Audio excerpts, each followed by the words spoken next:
Алек Попов е роден през 1966 година в София, където завършва Националната гимназия за древни езици и култури Константин Кирил Философ и българска филология в Софийския университет Свети Климент Охридски. Той е изтъкнат културен деец, уредник в Националния литературен музей, главен редактор на списание Родна реч, член на Сдружението на българските писатели, член-кореспондент на БАН в направление Творци на изкуството. През годините става и известен автор, отличен с редица литературни награди, сред които са 1994 година наградата на БНР за криминален разказ Павел Вежинов, 1995 година българската награда за фантастика Гравитон, 1999 година наградата за къс разказ Рашко Сугарев, 2004 година годишната награда на английското електронно списание Clouds, където романът Мисия Лондон се публикува на английски език. 2005 година националната награда за драматургия Иван Радоев за пиесата Мисия Лондон. 2007 година наградата Елиас Канети, Русе, за романа Черната кутия. Алек Попов се отличава с оригинален, неподражаем стил на писане. Прозвището най-забавният сериозен български автор, дадено му от Захари Карабашлиев, е напълно заслужено. Алек Попов е между Светослав Минковия абсурдизъм и Павел Вежиновия абстрактен реализъм, казва в своя критически текст за автора Антон Баев.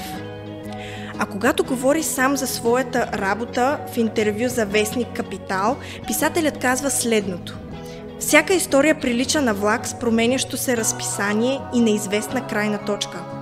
Понякога влакът спира и стои с дни на някоя загубена гара, а друг път профучава покрай местата, където би искал да слезеш и позяпаш. Логиката на движението се променя според особеностите на ситуацията. За да стигнеш там, където си намислил, може да се наложи да промениш маршрута. А ако държиш непременно да следваш вече набелязания маршрут, накрая може да се озовеш съвсем другаде. В действието е закодирана психологията на героите, които го движат. Макар и Алек Попов да не е роден в Бургас, нашият град се оказва роден за голяма част от творбите му. По тази причина, след внезапната му смърт през март 2024 година, е обявен за почетен гражданин на град Бургас. Националната седмица на четенето ни дава възможност да запознаем съучениците си с един от неговите разкази.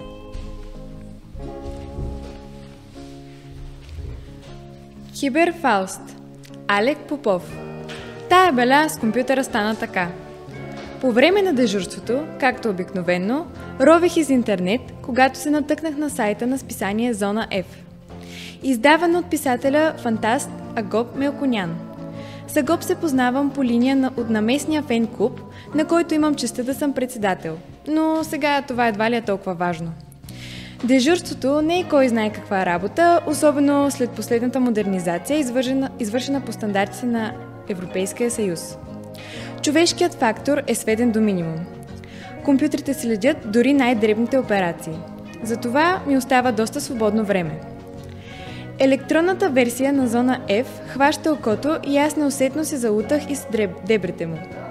От страница на страница, от линк на линк, попаднах в рубриката Форум до жаробно местенце от типа на Messageboard, където всеки може да остави мнението си по някои от зададените теми. The Big Bang, ужаси в литературата и киното, сатанизъм, табу или реалност, всякакви нестандартни идеи, фентази.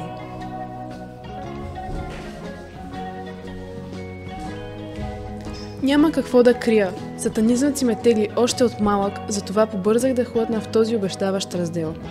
Изказаните мнения обаче силно ме разочароваха. Издаваха смайващо лекомислие и некомпетентност. Разочарованието ми скоро преля в яд, особено след съобщения от сорта: специална оферта за господин Сатаната. Продавам душата си. Ако някой знае как става, да ми се обади. Аз съм от Пловдив. Deadkeeper 666 klomba.yahoo.com. Сега ще ти дам да разбереш, умнико, казах си. Не знам какво ме прихвана. Регистрирах си нов имейл под името Mephisto в dir.bg и натраках следното съобщение.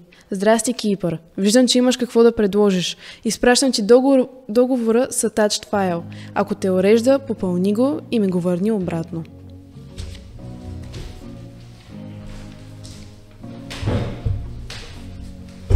После съчиних един договор в готически стил, но с твърде съвременно съдържание. Аз долуподписаният продавам душата си на принца на мрака, споменан по-нататък в договора като купувач за вечни времена, да му служи и да я използва както намери за добре. Купувачът от своя страна се задължава да заплати на продавача следната цена. Тук набутах всички житейски екстри, които ми дойдоха на ум. Печалба от тотото, мадами и така нататък. Включително пожизнен неограничен достъп до интернет. Приложих договора към съобщението и го изпратих на ентусиазирания кандидат станист. Добре се позабавлявах. Няколко дена по-късно реших да проверя пощенската кутия на Mephisto и заварих там съобщение от Dead Keeper.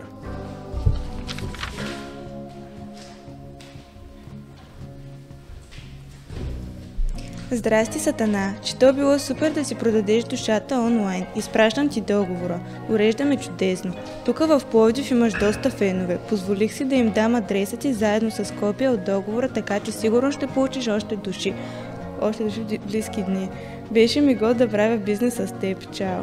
Договорът беше попълнен надлежно, а вместо подпис се мърдаше сканиран зловещ отпечатък от палец. Това ме накара да се почувствам някак неловко.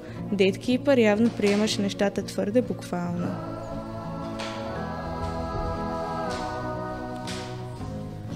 През следващите дни, пощенската кутия на Mephisto се оказа задръстена от писма. Народът явно беше петимен да изтъргува душата си. Не, че му беше останало нещо друго. Аз обаче не бях подготвен за такъв обрат. Тежеше ми. Усещах някаква нездрава психическа енергия, насочена към скромната ми особа. За една седмица получих повече от 200 писма. Реших, че е крайно време да се сложи край на това безумие. Съчиних кратко послание и го изпратих до всички, които ми бяха писали на този адрес, както и до всички форуми, дискутиращи темата за сатанизма.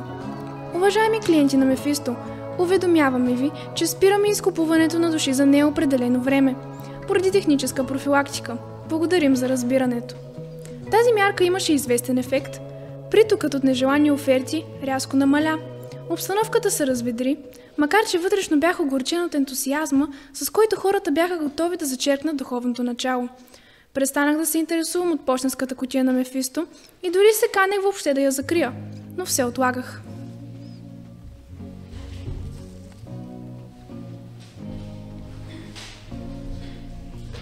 Така измина цял месец. Вече бях започнал да забравям тази глупава история, когато една сутрин включих компютъра си и веднага разбрах, че нещо не е наред. Върху екрана се изписа следния текст: Good morning, Сатана. Тази малка програма е неделим анекс от договора за душата на Dead Keeper. Сори за изненадата, но тук в България човек трябва да си отваря очите на 4 след всички тия пирамиди. Отвори си пощата. Сори пак. Не ми оставаше голям избор. Наглият хлапак. Въпреки парещото унижение, последвах съвета му. В пощенската кутия на Mephisto чакаше ново съобщение от Dead Keeper. Беше пристигнало току-що. Копеле гадно, отдадох ти душата си, а файда никаква. Дори един интернет не уреди. А ти си българин като Господ. Този път обаче няма да ти се размине. Точно в полунощ вирусът на възмездието ще порази тотално системата ти. Умри, Сатана. Обземе истинска паника. Не, че този компютър е кой знае колко важен, но е свързан в мрежа с другите компютри. Ако те се скапят, околната среда със сигурност ще пострада. Ще пострадам и аз, а и вие. Добре, нека го кажа направо. Аз работя в атомната централа Козлодуй.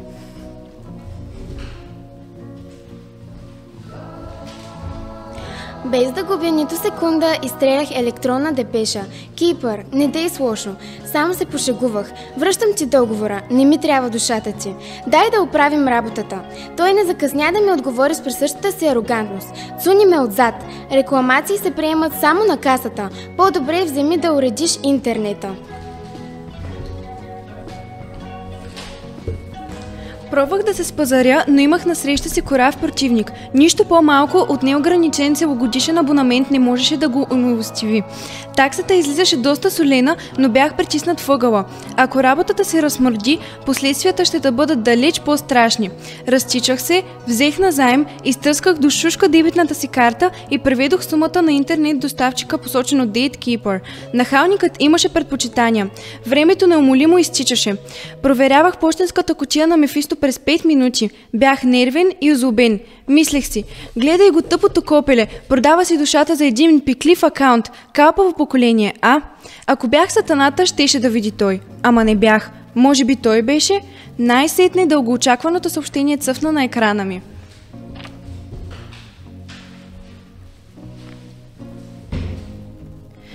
Окей, сатана.